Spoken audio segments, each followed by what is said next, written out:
같이 말씀드리겠습니다.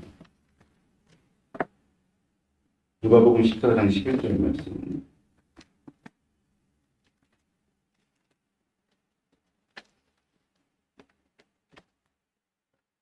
누가복음 14장 11절 같이 읽겠습니다. 시작. 무릇 자기를 높이는 자는 낮아지고 자기를 낮추는 자는 높아지리라. 오늘 말씀의 제목은 중심 그리고 진정성이라는 제목으로 하나님 말씀을 같이 나누도록 하겠습니다. 주님께서 계속해서 이제 바리새인들과의 율법사들, 이스라엘의 지도자들과 대립각을 세우시는 중요한 가치가 무엇이냐, 여러 가지가 있겠지만 그 중에 핵심적인 것이 진정성이다, 이렇게 이제 볼 수가 있겠죠. 그러니까 계속해서 거칠애와 외식과 주님께서는 이제 싸우셨다. 그래서 이 바리새인들을 비유하신 것 중에 유명한 비유가 회칠한 무덤이잖아요. 겉은 아름다워 보이지 않고 안은 다 썩어져 있는 것들을 주님께서 지적을 하신 것이죠. 근데 우리가 율법을 대할 때 그 율법을 가지고 나의 어떤 수치를 잡고 가리려고 하면은 그 안으로 썩는 것은 우리가 이것을 막을 수가 없죠. 왜냐하면 사람이 겉과 속이 똑같으면 좋은데 율법의 항목들은 사실 사람의 지성을 뛰어넘는, 사람이 그것을 지식으로 소유해서 다 지킬 수 없는 요구이기 때문에, 그렇죠?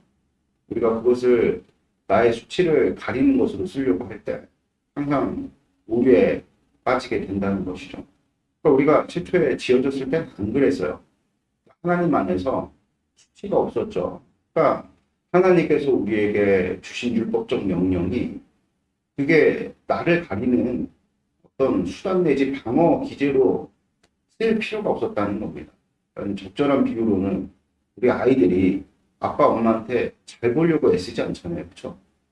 그렇죠? 근데 이제 우리 강인이를 이제 키우다 보니까 이제 참 신기한 게 뭐냐면 이제 대소변을 가리는 그런 일들이 어릴 적부터 아이에게 이런 것들이 부끄러운 것이 아니고, 왜냐면 그것이 부끄러운 것으로 인식이 될 때 기피하게 되잖아요. 그래서 아마 아이들 그 동요나 이런 아이들을 교육하는 어떤 그런 자료로 제가 알고 있는 방구대장인가 그런 캐릭터가 있어요. 나가지고 제가 그거를 이제 했는데 내내 나와서 방구만 껴요.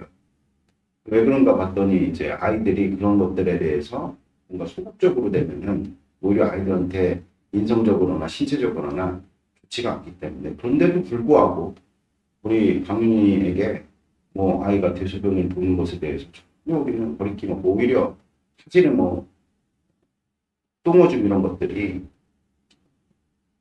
더러운 것이지만 자식을 키워보시면 알겠지만 그것마저도 예뻐 보이는 게 부모의 심정 아니겠어요? 특별히 우리 아내는 항상 강민이가 대변을 보면 인사를 시켜요. 잘가 하고 인사를 시킨다고 보여주고, 그럴 정도로 이제 아이들이 그런 것들을 부정적으로 생각지 않기 위해서 무던히도 애를 썼는데, 집안에서는 그런 것들에 대해서 전혀 뭐 이런 것들을 자연스러운 일이고 오히려 좀 기쁜 일이고 잘했다 칭찬받는 일로서 가르쳤는데, 이 아이가 언제부터 이제 요새는 나름 대소변을 가려요.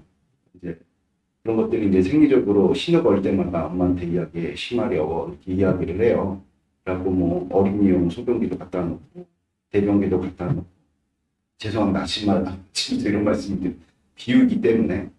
근데 어느 날부터 갑자기 이 아이가 방에 지 혼자 들어가기 시작하는 거야.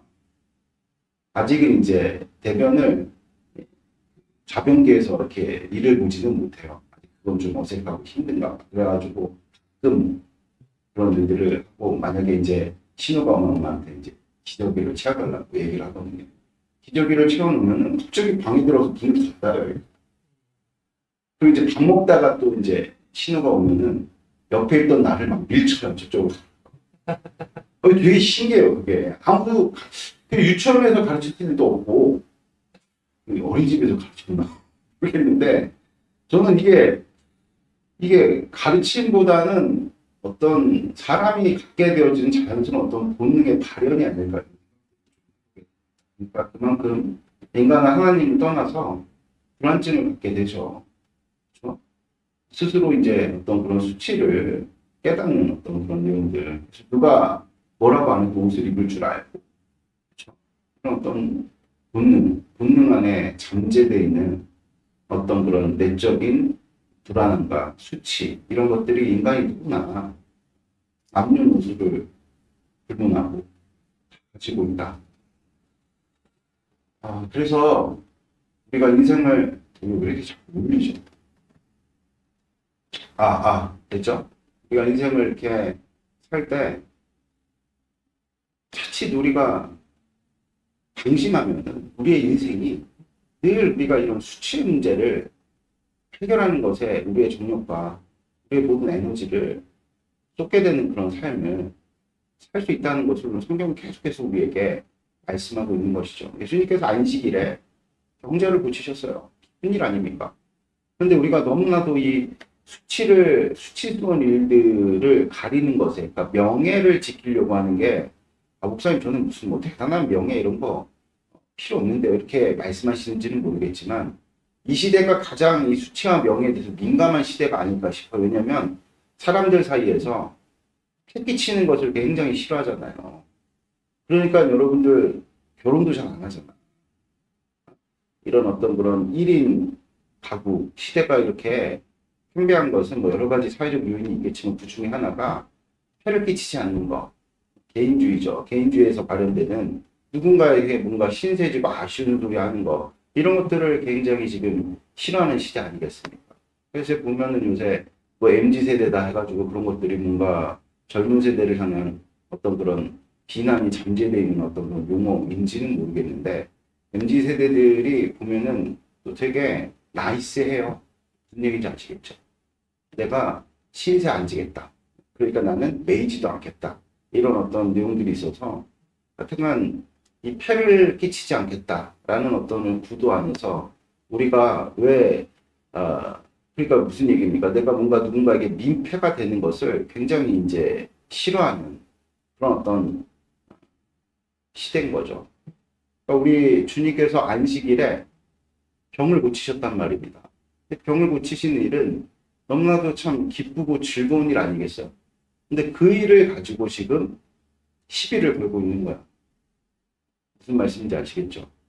바리새인들과 율법주의자들이 예수님께서 안식일에 병을 고치신 거기에 포커스를 지금 맞추는 것이 아니라 일을 했다는 거, 일을 했다는 거. 안식일을 어겼다는 거죠. 그러고 살다 보면은 우리네 인생이 늘 그냥 이 같은 뭐 개인이라든지 내가 속해 있는 공동체 혹은 나라, 여러분들 이런 수치가, 우리 인생은 죄인이기 때문에 죄된 수치가 어느 곳에서든 이제 나타날 수 있잖아요. 그러면 하나님께서 주신 그 율법을 가지고 그 수치를 어떤 식으로든 가리겠다고 그냥 혈안을 우리가 하면서 몰두하면서 살아갈 수 있게 된다. 그러면은 도리어 생명을 우리 삶 가운데서 주님께서 허락해 하셨는데 누리지 못하는 거예요. 아니 지금 안식일에 손 마른 자가 고침을 얻어서 얼마나 기쁜 일입니까? 생명 아닙니까? 생명. 이게 진정한 안식이잖아요. 근데 그 안식일에 하나님께서 주신 어떤 그런 율법을 지키겠다고 진정한 주님께서 역설력이지만 안식을 주셨는데 그것을 깨닫지 못하고, 그렇죠? 오로지 그냥 안식할 수 없는 자기 자신의 수치를 율법으로 가리는 것으로 그냥 몰두하면서 살아가는 자들을 향해서 우리 주님께서 이 땅 가운데 오셔갖고 참 많이 싸우시고 책망을 하신 것이죠. 오늘 우리가 같이 읽었던 본문의 말씀이 14장 11절 말씀인데, 또 자기를 높이는 자는 낮아지고 자기를 낮추는 자는 높아지리라. 그러니까 이 말씀이 어디에서 비롯된 것이냐면 이 청함을 받은 자들이 높은 자리에 앉는 그 내용을 보시면서 청함을 받을 때 늘 낮은 자리에 서라. 이렇게 주님께서 말씀을 하시죠. 그러니까 무슨 얘기입니까? 겸손해라 이런 뜻인데 이것도 진정성과 굉장히 관련이 깊죠. 여러분들 우리가 임용영제께서는 왜 변호사가 되셨습니까? 이런 어떤 질문을 우리가 같이 한번 이렇게 생각을 해보면 우리가 이제 어떤 청운의 꿈을 꾸고 꿈을 안고 이제 이 모든 하나님께서 부르신 자리에서 직업을 우리가 보통 소명이라 그러잖아요. 그렇게 생각하세요? 내가 선택한 것입니까? 아니면 주님께서 나를 부르신 것입니까? 부르신 것이죠. 내가 주님께 간청을 드렸고 되고 싶습니다. 라고 어제도 그냥 제자 훈련하면서 우스갯소리로 제가 사법고시 볼 때 주변 사람들한테 다 붙게 해달라고 기도 제목을 드렸다고. 붙게 해달라고 주님께 간청드리는 것 자체가 지금 내가 이렇게 변호사가 돼갖고 일을 하는 거 누구의 은혜입니까? 하나님의 은혜고 하나님의 부르심이죠. 아멘? 그럼 누가 부른 것이죠? 하나님께서 부르신 것이죠. 이 소명을 우리가 잘 생각해야 될 것인데 그러니까 청함을 받았다는 것은 어떤 좋은 자리에 초대를 받았다는 것인데 오늘 보니까 오늘 청함을 받은 자들이 최다 높은 자리에 저만은 오자마자 높은 자리에 앉으려고 하는 그런 어떤 형국들을 보시면서 주님께서 야 너희들이 청함을 받으면 늘 끝자리 낮은 자리에 가서 앉아라. 그래서 그 청함 받은 주인이 와가지고 왜 끝자리에 앉으십니까? 당신은 끝자리에 앉을 자가 아니지 않습니까? 그리고 이제 높일 것이다. 그럴 때 너희들이 영광을 받지 않겠느냐. 근데 너희들이 가고 높은 자리에 딱 앉았는데 야 가서 너는 그 자리가 네 자리가 아니야. 내려와. 끌어내리면 얼마나 그것이 진짜 수치가 되겠느냐. 무슨 얘기입니까? 모든 청함을 받는 자리는 주님의 부르심이라는 것을 주님께서 내포하고 있는 거죠. 그러니까 에베소서 6장 5절에서 7절 잠깐 한번 같이 읽어볼까요? 에베소서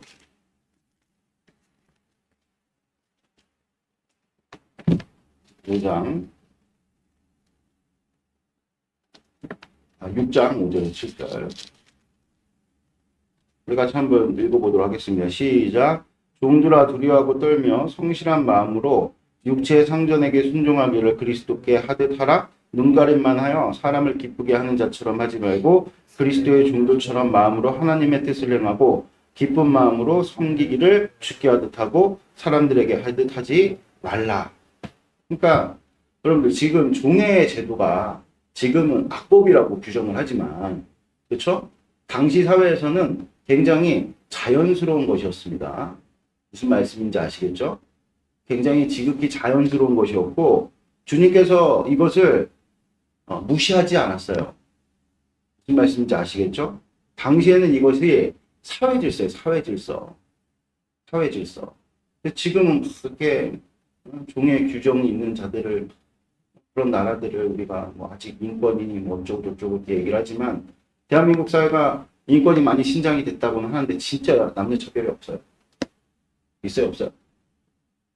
있어요, 없어요?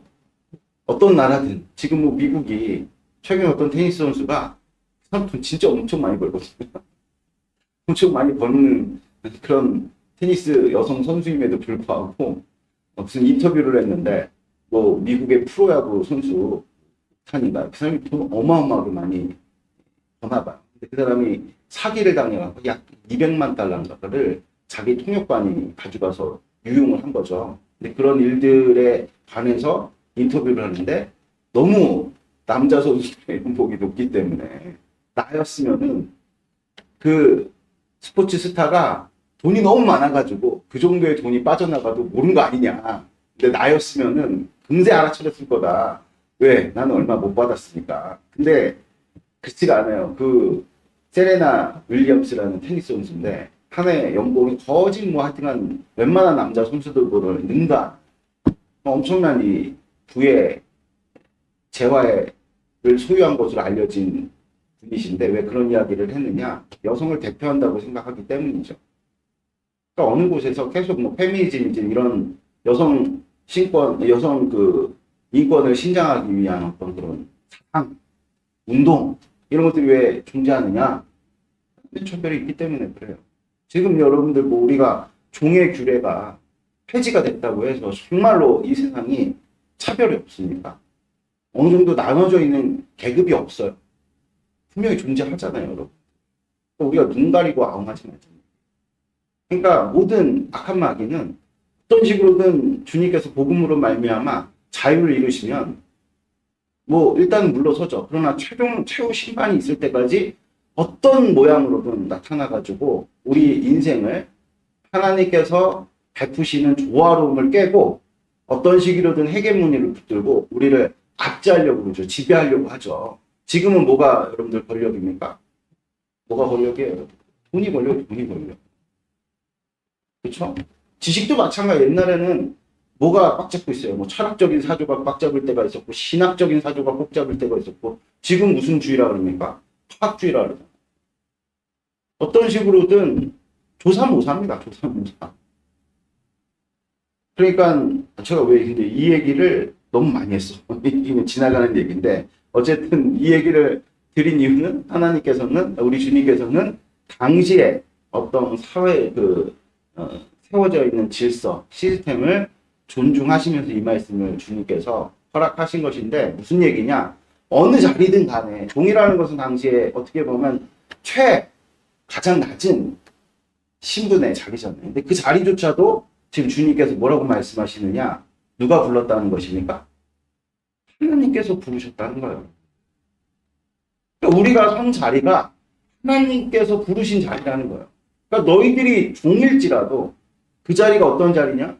하나님께서 부르신 자리니까 너희들이 종의 직무를 감당을 할 때 주인인 사람을 생각지 말고 그 자리에 누가 서 있다는 것입니까? 하나님께서 서 계시다는 것을 너희들이 명심해서 눈 가림만 하지 말고 최선을 다해 주어진 모든 그런 소임들을 너희들이 감당해라. 이것을 오늘 주님께서 우리에게 말씀해 주시는 것이죠. 할렐루야. 제가 이 말씀과 더불어서 다시 한번 말씀드리지만 이 땅에 악한 마귀가 분명히 이 세상에 배경에 있어요, 여러분들. 그러니까 우리가 세상의 주도권을 뺏기면 됩니까? 안 됩니까? 안 돼요. 언제나 여러분들 그 헤게모니를 우리가 붙들어야 된다는 거예요. 그래서 여러분들 우리가 교회로 모였고 교회 중심의 삶이라는 게 결과적으로 어떤 것을 의미하느냐? 자유는 교회밖에 없잖아요, 여러분들. 아멘? 그러니까 우리가 하나님을 섬기면서 그리스도의 몸된 지체로 여러분들 우리가 복되게 서게 될 때 세상에 헤게모니를 뺏기지 않는다. 아멘? 이 사실을 여러분들이 분명하게 마음을 새기시는 복된 축복이 있기를 바랍니다. 그러니까 당시에 종들일지라도 어떤 종의 신분을 가졌다 할지라도 종의 신분이라는 것은 생사탈권이라든지 모든 자유가 제한된 상태 아닙니까? 그럼에도 불구하고 그 주인이 나를 이 종으로 부르시니가 하나님이심을 인정할 때 그 종은 여러분들 자유롭게 되는 거 실제 그래갖고 여러분들 자유를 획득한 종들이 크리스찬 안에서 많았을까 안 많았을까요? 많이까지는 안 나도 그게 주된 주제가 아닐까? 언뜻 보이는 어떤 그런 자들이 있는데 그 중에 한 사람이 오늘 누가복음을 쓴 누가요. 그리고 또 여러분들 우리가 그 유명한 빌레몬서, 그렇죠? 오네시모, 그렇잖아요. 자유하는 그런 놀랍고도 복된 역사를 주님께서 우리에게 허락해 주시는 줄을 믿습니다. 아멘. 그러니까 여러분들이 서 있는 자리가 진짜 왜 이렇게 나는 주님께서 이렇게 힘들게 부르셨는가? 여러분들 이렇게 우리가 불평하고 불만을 터뜨리기보다는 여러분들 주님께서 나에게 이런 삶을 하셨다 그러면 기뻐해야 됩니다. 오히려 그런 인식이 없는 게 더 여러분들 예를 들어서 우리가 막 경제적으로도 자유롭고 힘에 대해서도 뭐 아무도 나를 함부로 할 수 없는 그런 자리에 있다 할지라도 이것이 주님께서 부르신 자리가 아니다. 그랬을 때 그 사람에게는 자유가 있다. 이렇게 이야기할 수가 없는 거예요. 여러분.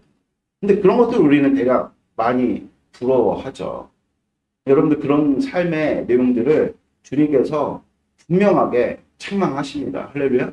아멘. 그리고 제가 다시 한번 말씀드리지만 이건 오늘 주제가 아니까 넘어갑시다. 어쨌든 간에 그래서 오늘 이 말씀의 내용은 너희들이 부른 모든 자리가 주님께서 불러주신 자리다. 우리가 겉으로 볼 때 그런 자리가 참 너무나도 낮고 너무나도 종되어서 매인 것 같은 어떤 삶의 내용들일지라도 우리가 인식 자체를 여러분들 내가 공부를 안 해가지고 내가 그때 열심히 안 살아가지고 아, 내가 집안 환경이 좋지 못해서 이런 자리에 지금 있는 거지. 하나님 나를 왜 이렇게 이런 자리에 그냥 방치하시나. 이렇게 생각하면 여러분들은 종됨을 사는 거예요. 세상의 종됨을 사는 거예요. 그러나 어떤 자리든지 간에 하나님 부르신 자리. 그럼 그 안에 분명한 자유롭게 되어지는 놀랍고도 복된 역사가 있다는 사실을 여러분들이 분명하게 마음에 새기시는 복된 축복이 있기를 바랍니다. 아멘. 그리고 오늘 이제 주님께서 또 한 가지 누가복음 4장 14장 11절 말씀에 우리에게 주시는 내용이 무릇 자기를 높이는 자는 낮아지고 자기를 낮춘 자는 높아지리라. 이렇게 주님께서 말씀하실 때 오늘 그 뒤에 나오는 내용들이 또 자기를 청한 자에게 이르시되 내가 점심이나 저녁이나 베풀거든 벗이나 형제나 친척이나 부한 이웃을 청하지 말라. 두렵건대 그 사람들이 너를 도로 청하여 내게 갚음이 될까 하노라. 아멘. 그러니까 잔치를 우리가 베풀 때 도로 받을 것을 생각하지 말라. 이게 주제예요, 주제. 이게 무슨 얘기냐? 여러분 우리가 참 결혼식 같은 거 많이 가잖아요. 어떤 데 이런 얘기를 해요. 야, 내가 뿌린 축의금이 얼만데 반드시 결혼해야지. 다 수고해야지. 그리고 이제 자녀들이 이렇게 결혼을 하게 될 때 부모님들이 이번에 결혼식 우리 간소하게 해가지고요. 축의금 안 받을 거 이제 난리가 나죠. 난리가 나죠. 왜 그렇습니까? 야, 우리가 축의금 내는 게 꼭 어떤 의미로 우리가 인식이 돼? 개를 붓는 것 같은 느낌이 들잖아요.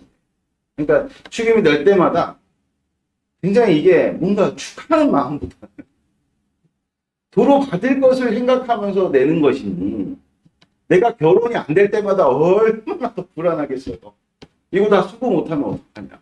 그리고 또 결혼을 했는데 축의금 명단을 딱 봤는데 없는 사람들이 보이거나 또 내가 한 만큼도 조차 그것을 주지 않았을 그런 사람들을 생각하게 될 때 서운함이 막 폭발되죠. 그러니까 결혼이라는 건 굉장히 즐겁고 기쁜 일인데 되려 그렇게 서운하고 힘든 일들이 참 많이 우리 가운데 벌어지는 것을 볼 수가 있죠.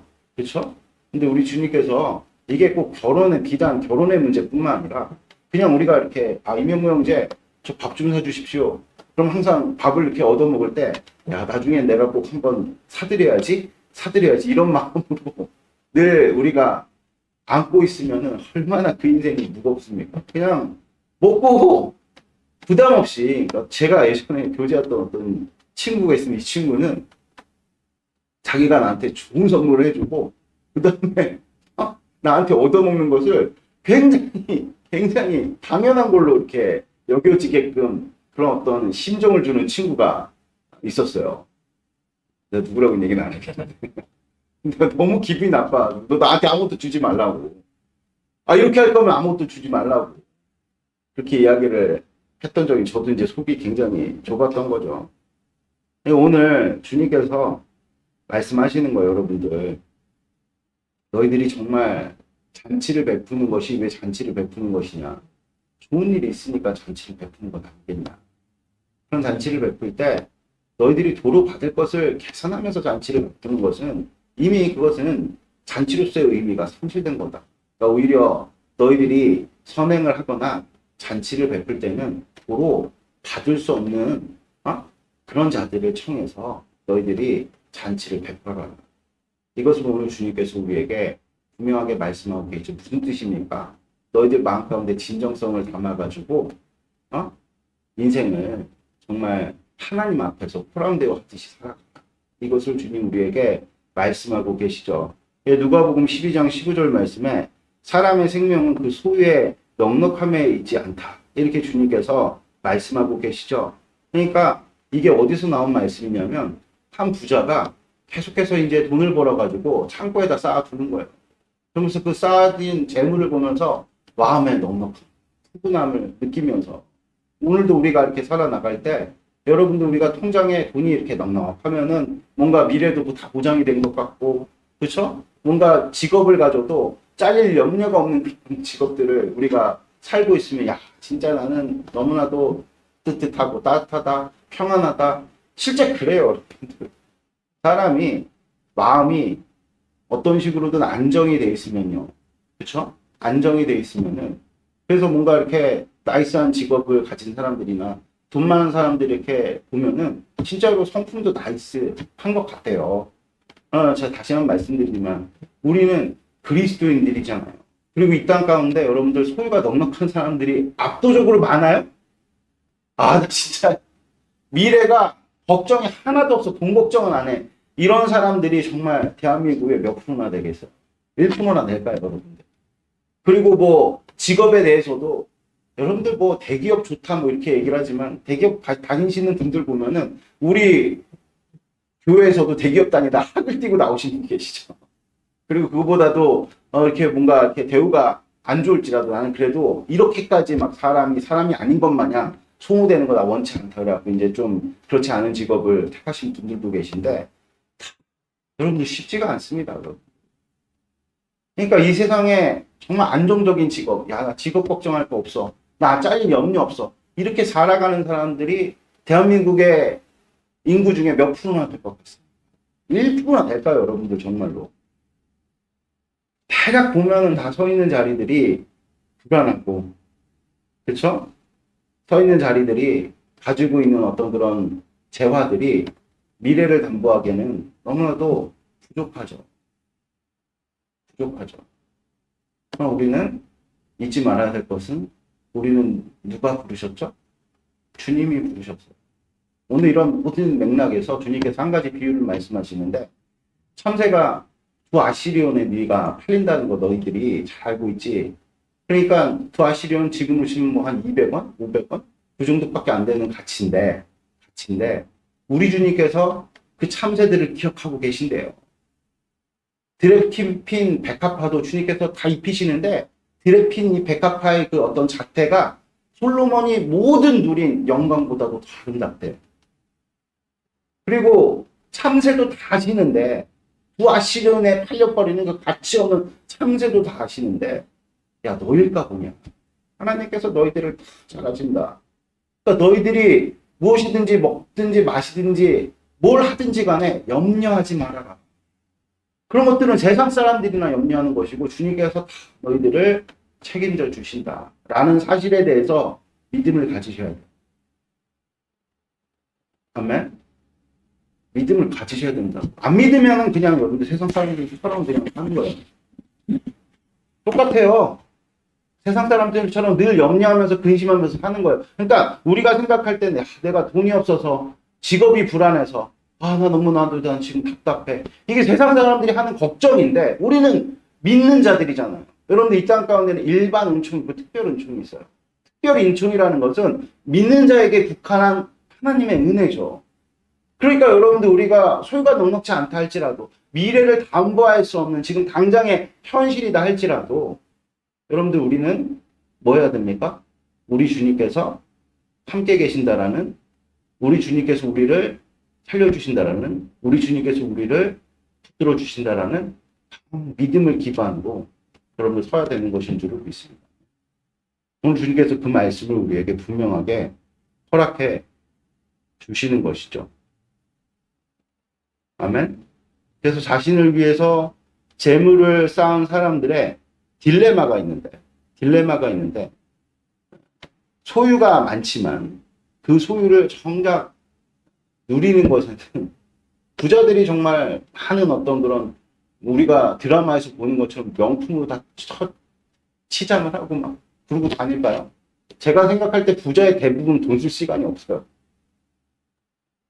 그 정도의 재산을 유지하는데 어마어마한 여러분들 우리가 100만 원 관리하는 거 그거 뭐 그렇게 어렵지 않을 겁니다. 그러나 단위가 올라갈 때마다 돈이라는 게 힘이기 때문에 힘을 여러분들 우리가 주어졌다고 해서 그냥 마구마구 쓸 수가 없어요. 왜냐면 견제도 있고 그리고 마구마구 썼다가 막 오는 후폭도 있고 그러니까 가난한 사람들이 잠깐 범죄한 거는 사회적 이슈가 안 돼요. 근데 부자들이 뭔가 조금이라도 사람들한테 민폐를 끼쳤다면 난리가 나요. 왜 그렇습니까? 힘이 있기 때문에 힘을 함부로 쓸 수가 없죠. 그래갖고 여러분들 재화를 많이 쌓아둬도 그거를 어디다 쓸 줄 몰라가지고 왜냐면 사람은 본능적으로 하나님과 영적 세계를 모를 수가 없어요. 짐승이 아니기 때문에. 근데 나에게 막 5조, 3조 이런 돈이 있어. 뭐 일론 머스크 같은 사람. 어저께 보니까 이 사람이 연 단위로 트럼프 대통령한테 뭐 300, 600억인가 뭐 그거를 계속 정치 자금으로 이렇게 헌금하듯이 내고 있었다는 지금 듣고 나서 야, 저런 식으로 돈을 쓰는구나. 그러니까 나름대로 이제 뭔가 정치적 노선을 가지고 나라에 기여를 하겠다. 그리고 미국이 보통 나라입니까? 전 세계를 이렇게 영향력이 있는 그런 나라니까 이 세계 어떤 지형에 나름대로 기여를 하겠다. 저러고 부자들이 사는구나. 그러니까 돈이 있으면요. 반드시 모두 생깁니까? 책임도 생기는 거, 책임도 생기는 거.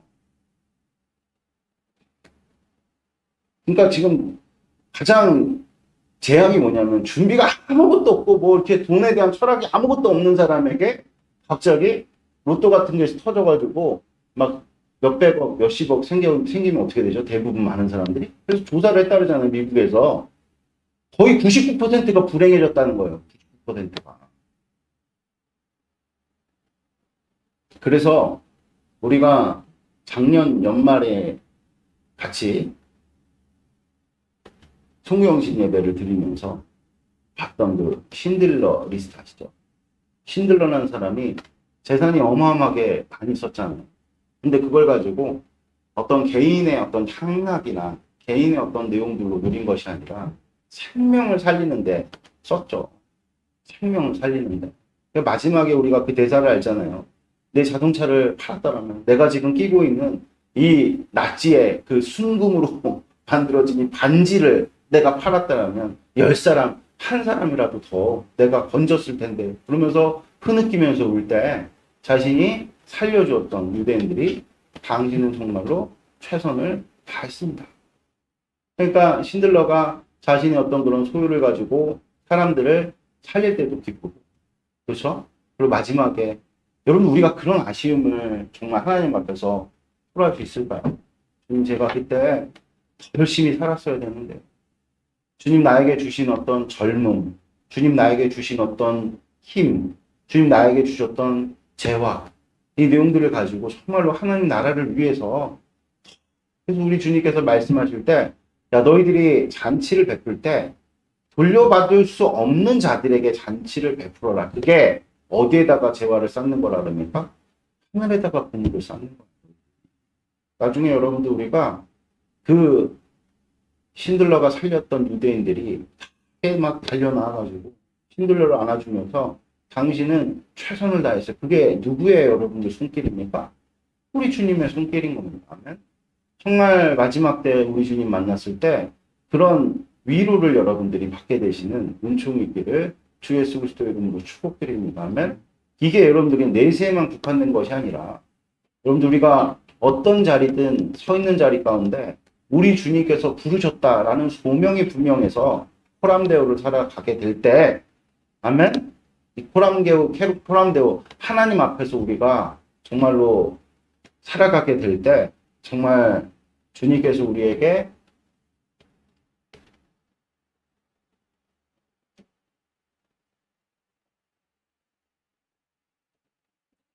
베푸시는 생명을 우리가 누리게 될 줄을 믿습니다. 아멘.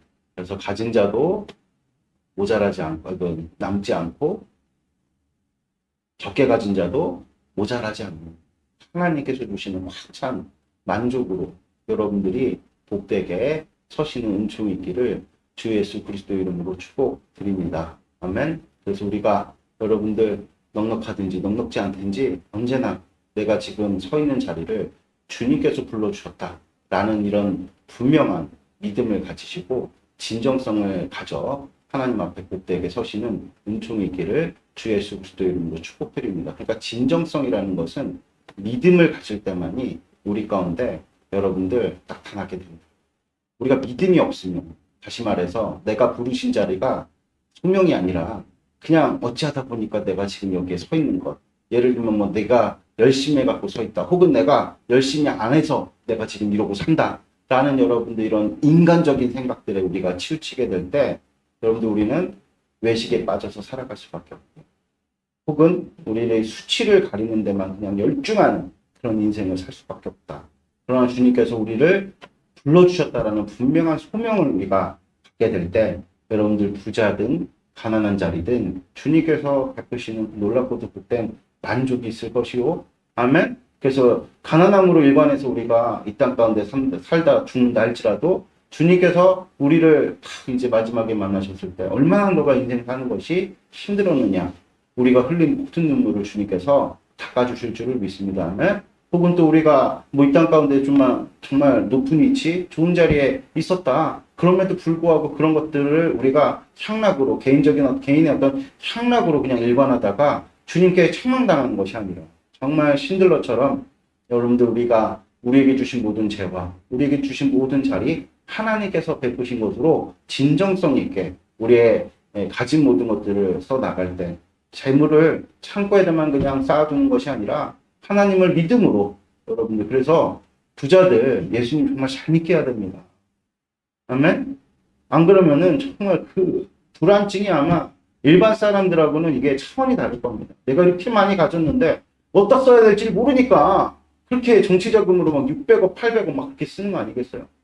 그런 자들을 주님을 잘 믿게 해서 자기가 가지고 있는 그 힘을 정말 하나님 안에서 복되게 쓸 때 비로소 안도할 수 있는 것. 아멘?